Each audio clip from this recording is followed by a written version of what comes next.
Coach, thank you very much for your time. Can you please give us your assessment of the game? I think we prepared well for the game. I think it's a pity that we didn't start well. I think Pele was really all over us in that first few minutes. Our first few minutes is an understatement. I think the first 20 minutes they were all over us. We couldn't really get out. But then, one breakaway where we actually got out and then capitalized. Second goal again came quickly thereafter, which we are grateful for, and then it just gives us a bit of a cushion to go into the halftime break and then change it up. Bring Tor on with a little bit of speed, bring Nilo on with a little bit of speed just to stress the defense. But even the second half, we knew they're going to come out all guns blazing. We know the opposition, we know how they are. They're also battling with us to also stay at the top. So we knew they're going to come out second half, fight.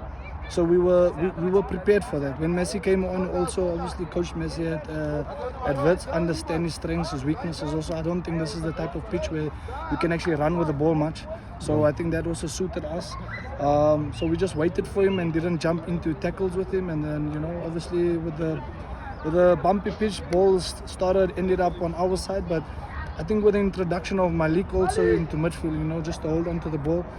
Play the extra pass, it just favored us a lot. And then also Pele getting back with the reinforced block, not in time, it helped us, give us a lot of opportunities, especially in the dying moments of the game, to take the game beyond them. But yeah, we failed to do that with Japinam coming on. Coach, talking about the pitch, most teams will come here struggling with it, but somehow you seem to have adjusted. You know what, it's difficult for us also. Look, if we had the finances to make sure that we can play on a flat surface week in, week out, we'd do it, But as a club also, I mean, we're not that big of a club. We're a big club, we say it internally, and we strive for it. But these are some of the challenges that we do have. But we also know that when we do get on a flat surface, we have to demand more from ourselves, playing better football, but also on here. We need to express ourselves. I think also it's Friday for the supporters also, on a Friday. It's month end, people are all in a happy mood. Can we also make sure that our people go home happy? Did you anticipate that most of their play will come from the left side and play in those crosses? Because it seemed you dealt with them throughout the game. They kept on coming, but you dealt with them first pole and the goalkeeper did well. Is this something you anticipated? We didn't anticipate it, I must be honest. I think Coach Ashi had that one spot on. He kept telling us, throughout the week, about Pele on the left and how they are. So I think we prepared well for that. We anticipated that was going to happen.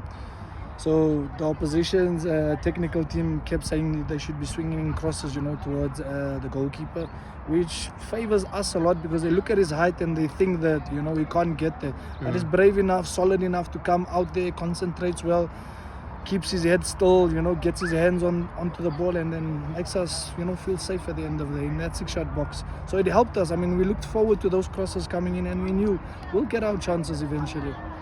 Coach, having let's talk about your depth. Having the luxury of having Tso on the bench, having Nilo on the bench, and being able to bring them certain times in the game to affect the game. Your depth, is it something that during the preseason when you're composing the squad is something you had in mind that it is needed for so many games and the type of opposition that you face? Look, we'd love to even have more depth.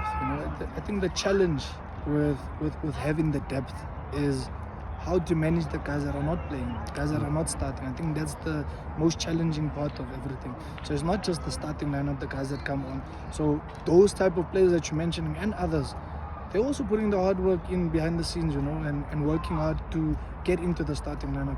And I think the nice thing is that there is healthy competition amongst everybody.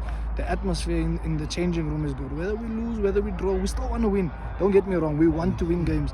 And I think with the depth, pushing the guys that are starting, because it's a marathon. I keep saying it's a marathon. That race thing and that mentality of a race, it's not the case. If we have the marathon mentality, knowing that we're going to get a chance, because whoever starts is not going to finish the season.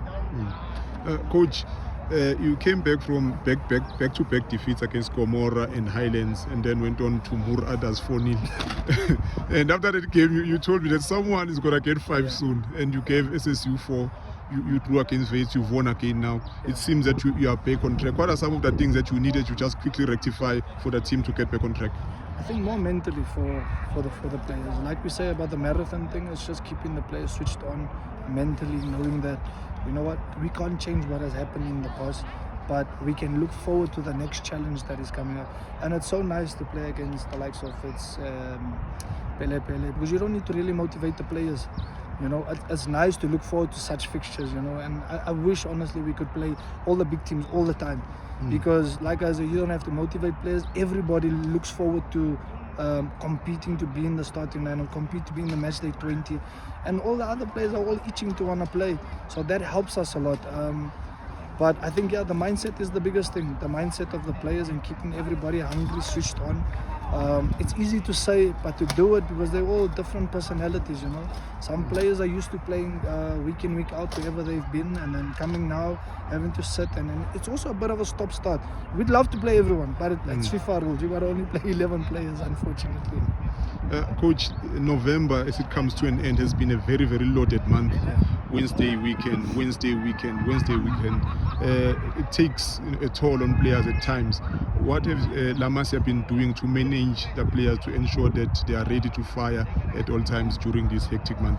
I think there's more periodization in terms of load management, how we load the players, how we also make sure that, you know, the ice baths are done on a regular basis, choosing when to do it, choosing also how long do we keep the players on their feet, training and stuff. And I think it's also very important, especially our culture. When you say our culture, I mean like South African culture. Like after today's Friday, what are the players going to do thereafter? You know, are you still going to be on your legs for another 90 minutes and going, you know, do the extras afterwards? We don't need to do that. It's about resting and also knowing the importance of the resting part, because if you know the importance of the resting part, come Monday when it's time to fight for you to get into the lineup again and your lethargic body language is not good, you choose somebody else. That's how it is. Coach, thank you very much for your time and all the best going forward. Thank you, Football Stage.